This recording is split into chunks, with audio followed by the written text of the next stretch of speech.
Okay, so I haven't recorded a video in eons, and I'm pretty sure I haven't recorded a video of my face. But same type of videos I'm gonna be posting where I'm basically teaching what I'm learning in school, just to really build my knowledge and understanding on the concept or topics that I'm learning, and because I think it's fun. I'm an aeronautical science student. I'm learning to be a pilot, and I like recording knowledge and information. So these videos aren't gonna be like crazy formal, you know what I mean? Like I don't have a master's or anything, you know what I mean? I'm not a professor, I'm a student. Majority of these topics are gonna be about anything under the umbrella of aeronautical science. It could be weather, meteorology, it could be ground school, mathematics, physics, I don't know. So this is gonna be my first video.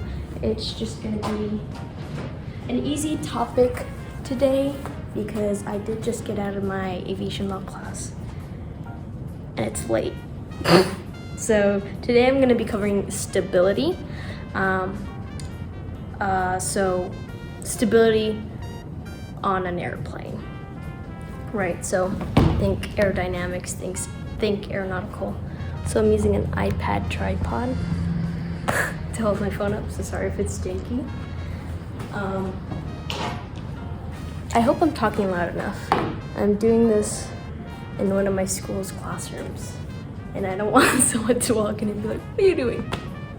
Okay, so let's just write stability. Okay, so within stability, oh, bro, you can't even see that, whatever. Oh yeah, you can. Within stability, there's two different types of stability. There's, can you see more this way? Yeah. There's dynamic and static. Okay, at least that's what I've learned so far, right? So within dynamic and static stability, you need static stability to have dynamic stability, but we can break both of these down into three different, more specific types of stabilities. Okay, let me get my eraser.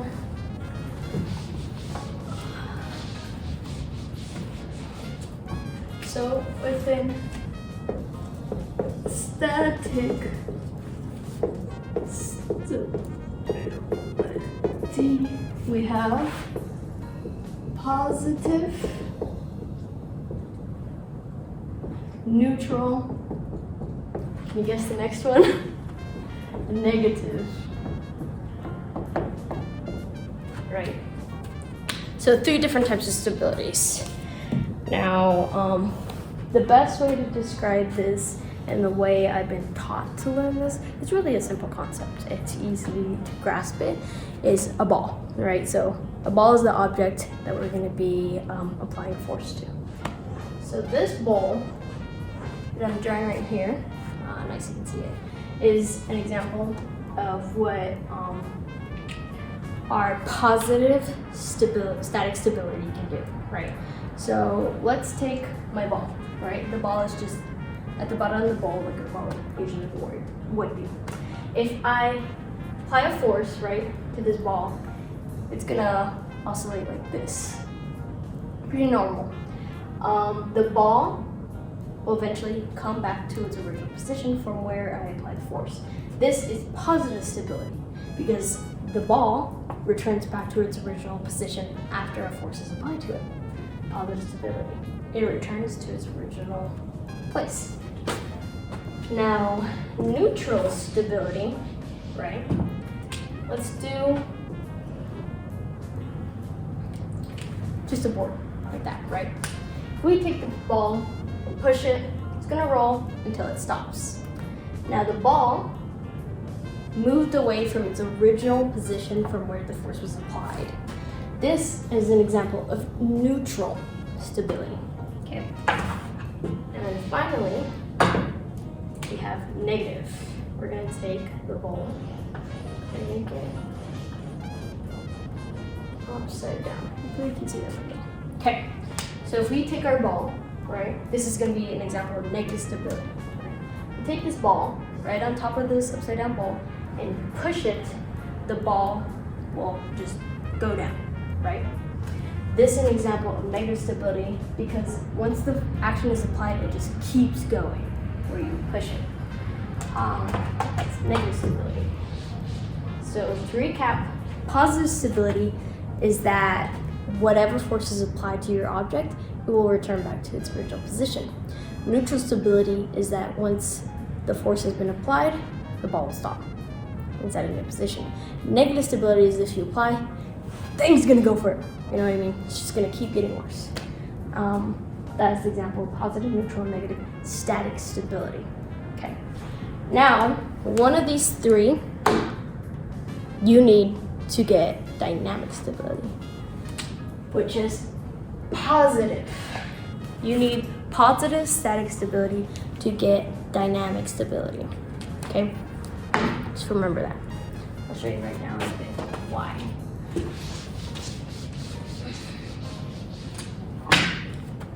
So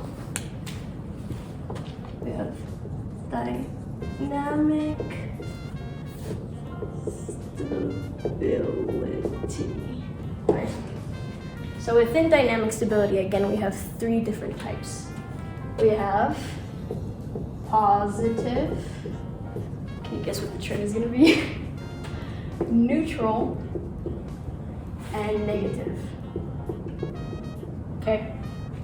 Remember, the only way to get dynamic stability, any of the three kind, you need positive static stability. Positive static stability. Now, positive static stability, like we remember, has oscillations. It moves back and forth until it stops. So, positive dynamic stability is basically those oscillations reducing increasingly until it stops. So if we have a plane and apply positive dynamic stability to it, right? If, let's say, you make a sudden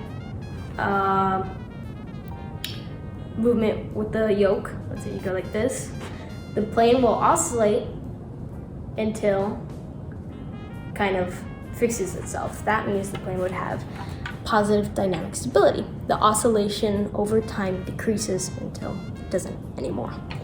Now, neutral dynamic stability is, the concepts are pretty similar if it's neutral, positive, dynamic.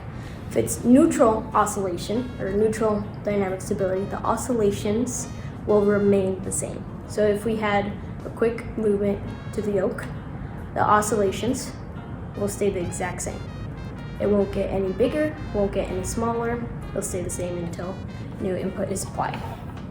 If we have negative dynamic stability, any force applied to it, the oscillations will increase or worsen or become greater. So if we apply anything to this plane, like this, the oscillations will get bigger and bigger and bigger and even worse. Right, so that is negative dynamic stability. So what kind of planes would have negative dynamic stability or negative static stability? Think fighter jets. So anything that is really highly maneuverable would have negative stability because it won't fight any inputs you put on it. For example, I currently am a instrument student. So I've gone through my private course already. I have my private pilot license. The planes I fly in are training planes. You know what I mean? I fly Piper Archer 3. I'm an Archer student. I love Archer over Cessna. Archers, in general, the Piper Archer that we fly here, we consider them the bulldogs of the sky because they have such positive stability. Positive static, positive dynamic stability. These puppies, they want to fly straight and aerodynamically because they're built that way. You know, all planes are built differently depending on what you want for them. So the planes we fly are built for positive stability because when you're learning to fly in a plane, you don't want a student who accidentally pushes too much on the yoke, just now entering a spiral, right? We want that plane to want to revert back to a straightforward flight. Kind of think of a dart, right? The way it's designed, the way it's weighted, when you throw it, it's designed to want to go and pierce straight through the air. Okay, now we're gonna talk about movement within the plane's axes. So your plane has 3 different axes, whatever, 3 different planes of movement. So we have our yaw, which is our left to right. We have our pitch, which is up and down, and then we have bank, which is our 3rd point of axes, right?